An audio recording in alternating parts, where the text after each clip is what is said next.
Il existe dans notre imaginaire collectif des légendes que l'on se contente d'admirer de loin, et puis il y a cette catégorie, à part ces phénix cabossés, qui survivent miraculeusement à leur propre brasier. Renaud Séchant dépasse largement le statut de simple chanteur de variété. Il incarne à lui seul la bande originale un peu jaunie, mais tellement vivante d'une France qui semble s'être évaporée avec le temps. Il est la fusion improbable de la poésie du macadam et du spleen des HLM, maniant le verlan comme une arme, et la nostalgie comme un bouclier, surtout celle déchirante de ces bonbons d'antan, les fameux Mistral gagnants. Durant des décennies, il a campé le rôle de l'éternel ado rebelle de l'Hexagone. C'était ce loupard au cœur d'artichaut, ce poète de la zone qui, sous son blouson de cuir noir et son foulard rouge, dissimulait une sensibilité à fleur de peau, prêt à dégainer une rime assassine ou une déclaration d'amour maladroite. Il fut le repère absolu d'une génération en quête d'identité, une icône nationale que l'on ne se contentait pas d'applaudir, mais que l'on aimait d'une tendresse farouche, presque familiale. Cependant, il ne faut jamais oublier que lorsque l'on s'approche trop près de ces idoles, on découvre souvent des hommes en ruine fissurés par la lumière. Derrière cette gouaille et cette voix rocailleuse que le pays entier chérissait, se terrait une autre voix beaucoup plus insidieuse, celle d'un silence qui hurle à la mort. Un silence qui a duré 10 longues années, une décennie engloutie dans les vapeurs anisées, à lutter contre des spectres invisibles. Comment le chouchou des Français, cet artiste qui transformait tout ce qu'il touchait en or et en disques de diamants, a-t-il pu s'effondrer aussi violemment jusqu'à devenir l'ombre de lui-même? Qui, ou plutôt quelle force obscure, a véritablement brisé les cordes vocales et l'âme de Renaud?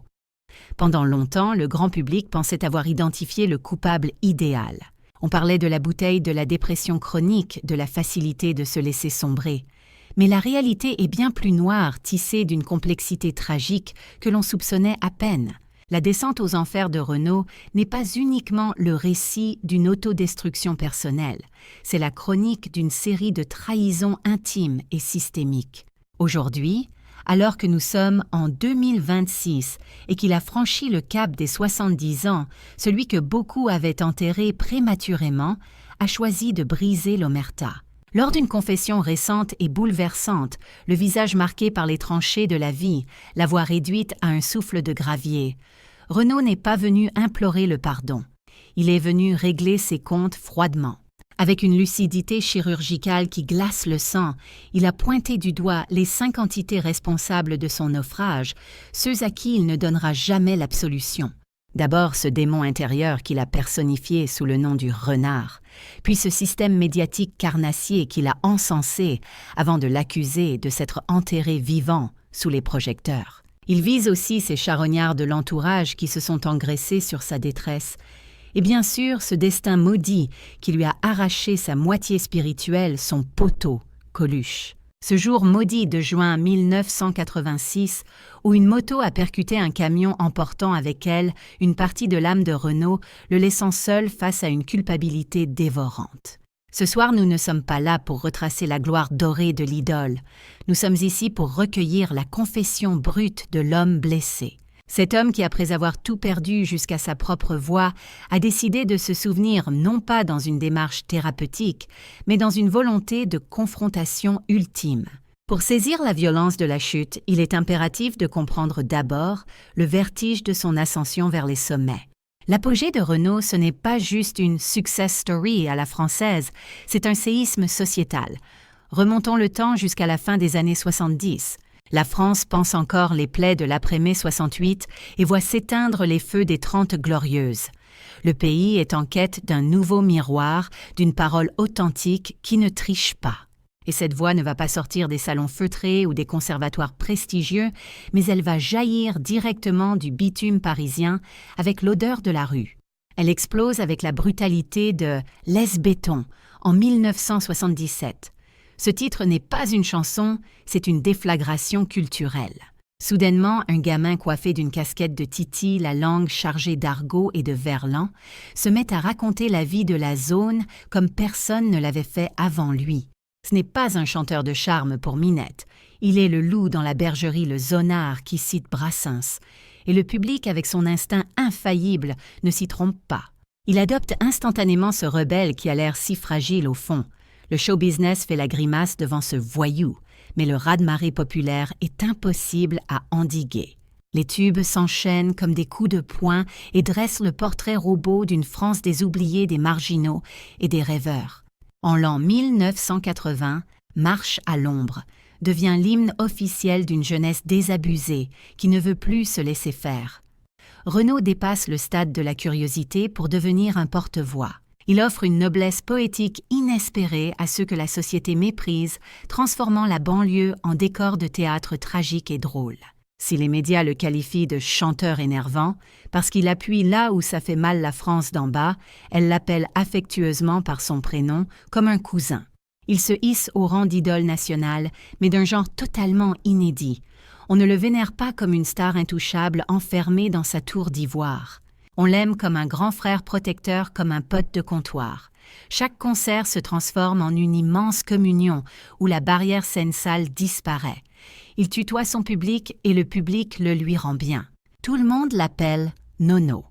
Sa popularité fracasse les frontières hexagonales pour triompher en Belgique, en Suisse et jusqu'au Québec. Partout où la langue de Molière résonne, on écoute du Renaud. Puis arrive le virage de 1983, le loupard laisse tomber le masque de dur. Il devient papa. Il consacre un album entier à sa petite Lolita. Avec Morgane de Troyes, le rebelle dévoile son fameux cœur d'artichaut au grand jour. Il chante la paternité avec une pudeur désarmante et une émotion brute qui bouleverse les foyers français des cités aux campagnes. Celui qui jouait du couteau à cran d'arrêt avoue désormais sa terreur de voir le temps passer et son enfant grandir. La France entière verse une larme avec lui. Et finalement, on atteint l'apogée absolu, l'état de grâce artistique total. Nous sommes en 1985 et la chanson s'intitule « Mistral gagnant ». C'est une lettre ouverte à sa fille, une confidence sur les bonbons disparus de son enfance, une ode à la nostalgie d'un monde qui s'effrite. Ce titre ne devient pas juste un succès, il se transforme instantanément en monument du patrimoine français. Bien plus qu'un tube, c'est un pansement sur le cœur d'une nation en plein doute. Une mélodie simple au piano qui réconcilie les générations des grands-parents aux petits-enfants. À cet instant précis, Renaud n'est plus seulement un chanteur à succès, il entre dans l'histoire. Il est au sommet de son art.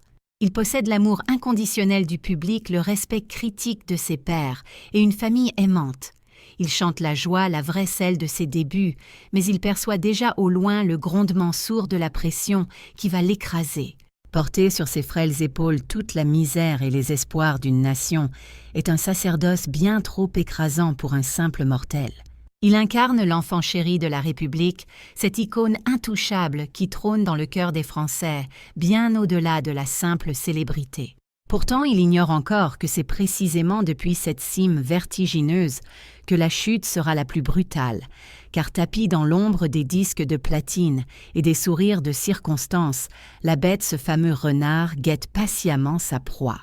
Mais ne vous y trompez pas, l'éclat aveuglant des projecteurs des zéniths et le scintillement des trophées ne diffusent qu'une lumière glaciale, une illusion d'optique. Cette lumière qui sublime la scène finit inéluctablement par calciner les coulisses, transformant l'image publique de Renaud, ce Gavroche, au cœur tendre en une prison dorée dont il a perdu la clé.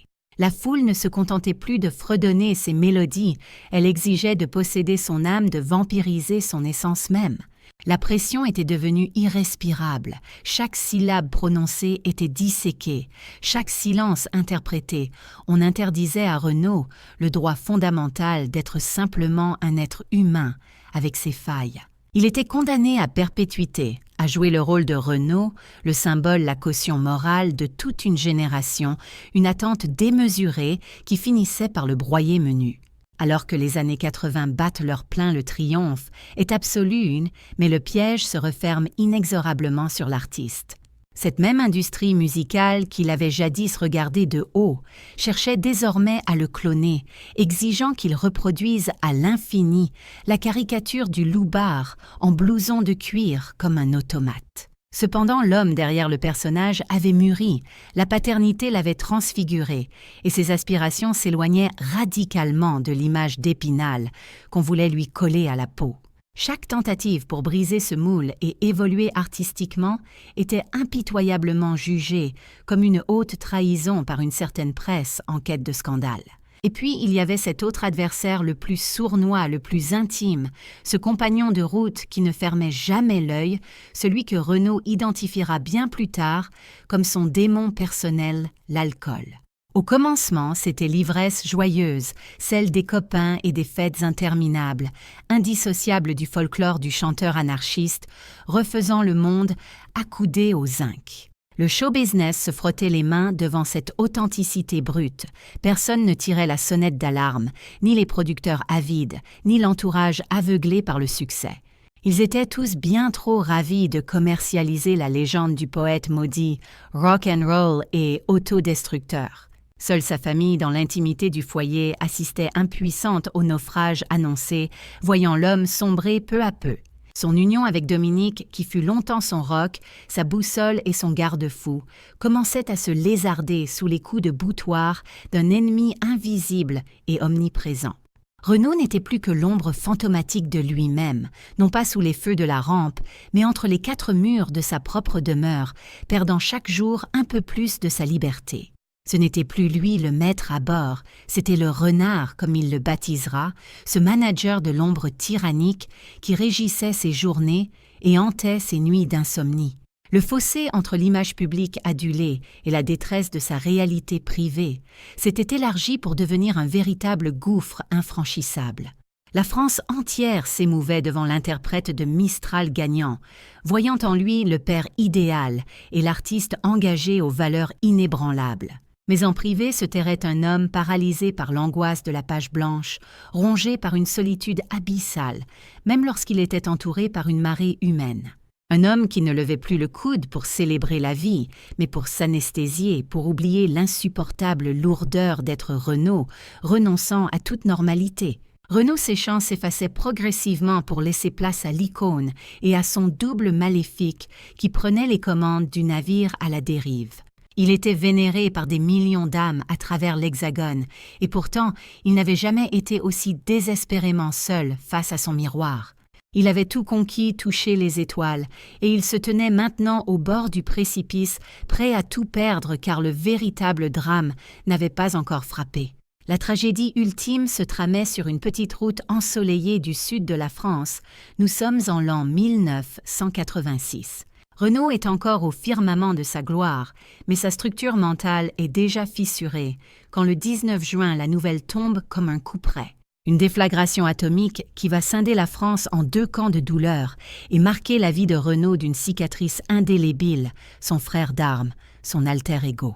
Coluche le clown au grand cœur vient de trouver la mort dans un accident de moto aussi brutal qu'injuste. Pour Renaud, ce n'est pas simplement le deuil d'un ami cher, c'est l'effondrement de tout son univers, la fin définitive de l'insouciance et de la jeunesse. Coluche n'était pas qu'un confident de soirée, il était son ancre dans le monde réel, son partenaire de rébellion contre la bêtise ambiante. Et selon des rumeurs qui persistent encore aujourd'hui, le destin aurait voulu que Renaud fût présent sur cette moto, sur cette route maudite ce jour-là. Si le choc public est monumental et que la France entière pleure son humoriste favori, Renaud lui bascule dans une dimension parallèle, faite de noirceur. La douleur est trop vive, insoutenable, et elle se mêle à ce poison lent et destructeur qu'est la culpabilité du survivant. Pourquoi lui et pas moi ? Cette interrogation obsédante va ronger ses entrailles et donner naissance à la chanson la plus viscérale de sa carrière. Putain de camion n'est pas une chanson, c'est un hurlement de rage, un crachat au visage du destin cruel, son ultime acte de rébellion pure. Mais après la colère vient le vide sidéral, et tandis que l'industrie du spectacle reprend sa marche après quelques hommages de façade.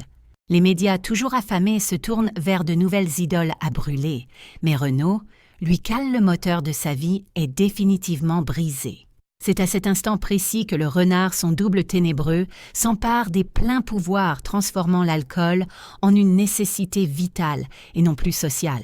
La bouteille devient son unique refuge, un anesthésiant puissant pour faire taire les voix de la culpabilité et noyer un chagrin impossible à consolider. Renaud se barricade, il s'enferme dans sa tour d'ivoire, coupant les ponts avec le monde extérieur, ses amis proches, et bientôt avec sa propre musique. Il entame ce que les biographes appelleront pudiquement sa traversée du désert, mais c'est en réalité un trou noir, une décennie de silence radio, de déchéance physique et d'autodestruction programmée. Les médias, ceux-là même qui l'avaient apporté au nu, sentent l'odeur du sang et commencent à traquer l'idole déchue pour documenter sa chute. On ne cherche plus la rime du poète écorché, on traque l'image sordide de sa déchéance, avide de contempler les restes d'un génie qu'on déclare artistiquement trépassé. Celui qui fut l'emblème d'une génération, l'enfant chéri de l'Hexagone, n'est plus qu'un paria, une ombre vacillante que l'on pointe du doigt avec un mépris dissimulé. Durant une décennie entière, Renaud va laisser les rumeurs enfler, s'enfonçant seul dans ce silence abyssal, creusé en lui par la disparition tragique de son pote, le grand Coluche. 10 longues années de mutisme, une véritable éternité, dans une industrie du spectacle qui ne pardonne aucune absence et oublie ses héros aussi vite qu'elle les couronne. La France entière avait pratiquement fait son deuil, persuadée que l'idole au foulard rouge n'était plus qu'un spectre errant dans les brumes de l'alcool. Et soudain, miracle inespéré à l'aube des années 2000, surgit l'album de la résurrection Boucan d'enfer, un succès commercial foudroyant qui remet les pendules à l'heure. Si le chanteur refait surface, ce n'est pas encore le guerrier prêt à en découdre, c'est simplement un naufragé qui s'accroche à son radeau pour ne pas couler définitivement. Il faudra patienter encore 2 décennies supplémentaires pour qu'il atteigne cet âge où la sagesse remplace la rage, ce moment charnière où l'on n'a absolument plus rien à perdre.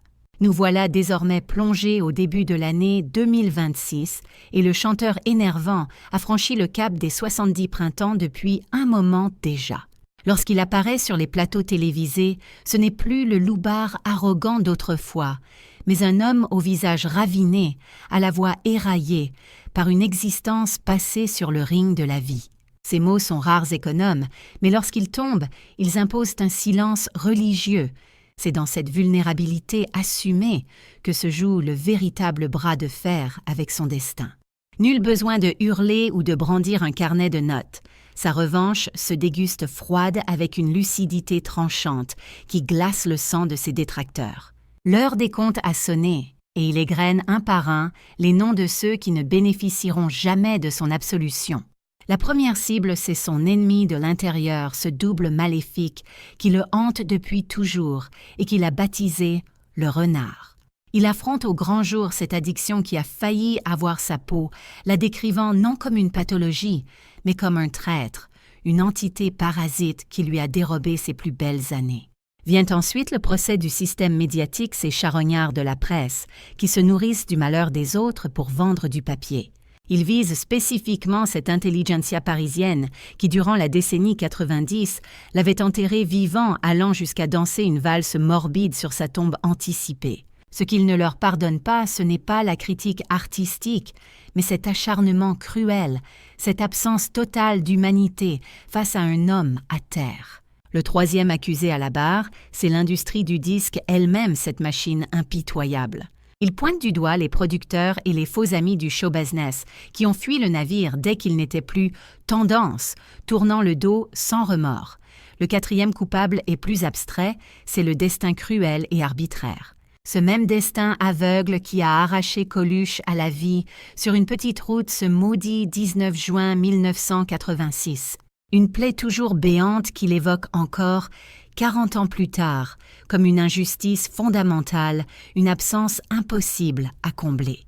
Finalement, le tribunal se tourne vers l'intérieur, il se confronte à lui-même, à ses propres démons, à ses silences coupables et à ses erreurs de parcours.